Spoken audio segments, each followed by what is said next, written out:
Көптеген шаңырақ ерлі-зайыптылардың мінезі себебінен шайқалады. Отбасы болып бір-бірін түсіне алмағандықтан үйде береке болмайды. Осылайша шаңырағы төзгісіз бір тозаққа айналады. Мекке шаһарында Абдулла Құрайш есімді кісі өмір сүріпті. Ол жұрт қатарлы күнелткен жан болыпты. Көрші қоланың барлығы Абдулланың сабырлығы мен ұстамдылығына таң қалады екен.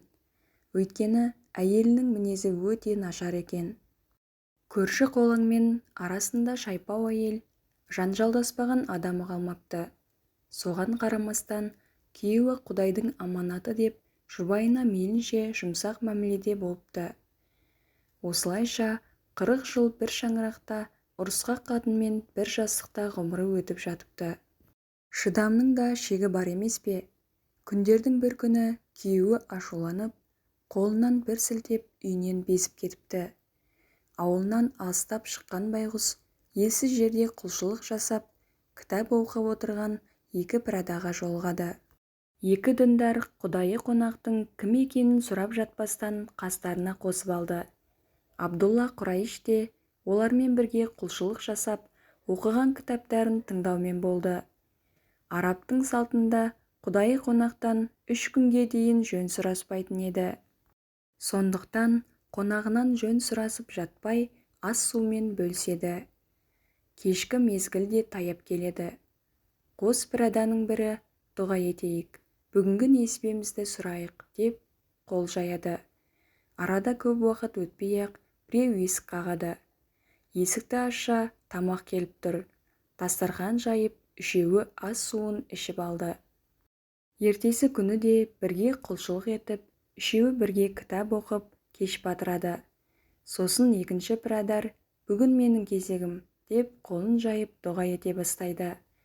Бет сипауы сол екен, тағы да есік қағылып, бейтаныс біреу тамаға келіп тұр екен. Міне ғажап, үшінші күні кезек Абдулланікі еді. Екі діндар, бүгін сен дұға жаса, деп оған қолқа салады. Амал нешік, Абдулла қолын жайып, іштей, «Уа Раббым, мен күнәға белшесінен батқан бір пендеңмін. Менің кесірімнен мына екі құлыңды несібесіз қалдыра көрме. Осы екі жанның тақуалығының құрметіне бүгінгі несібемізді бере көр», деп жаратқанға жалбарыныпты. Кенет есік қағылады. Алайда бұл жолы бір емес, екі бірдей ыдыспен ас-ауқат әкеліп тұр екен.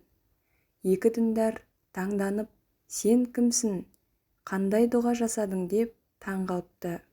Сонда Абдулла, мен сендердің тақуалықтарыңды араға қойып дұға жасадым. Ал сендер не деп дұға етуші едіңдер, дейді. Сонда діндарлар, Меккеде бір ерекше жан жайлы естігенбіз. Ол кісінің жұбайының мінезі нашар екен. Бірақ ол соған қарамастан оған сабыр етеді екен. Оның есімі Абдулла Құрайш. Біз күнде сол адамның сабырлығының құрметіне деп дұға етеміз. Аллаға шүкір, күні бүгінге дейін дұғамыз қабыл болып келеді, деген екен. Міне бақытты отбасының құпиясы. Сіз бен біз іздеген отбасы бақыты таудың ұшар шыңында ғана өсетін таптырмас бір дүние емес. Ең бастысы тілге ие болуда, кешірім сұрай білуде, сондай-ақ бірін-бірін қадірлей білуде. Достар, видео ұнаса, каналға тіркеліп қоңыраушаны басуды ұмытпаңыздар. Сонда келесі шыққан видео сіздерге алғашқы болып көрінетін болады. Қош сау болыңыздар.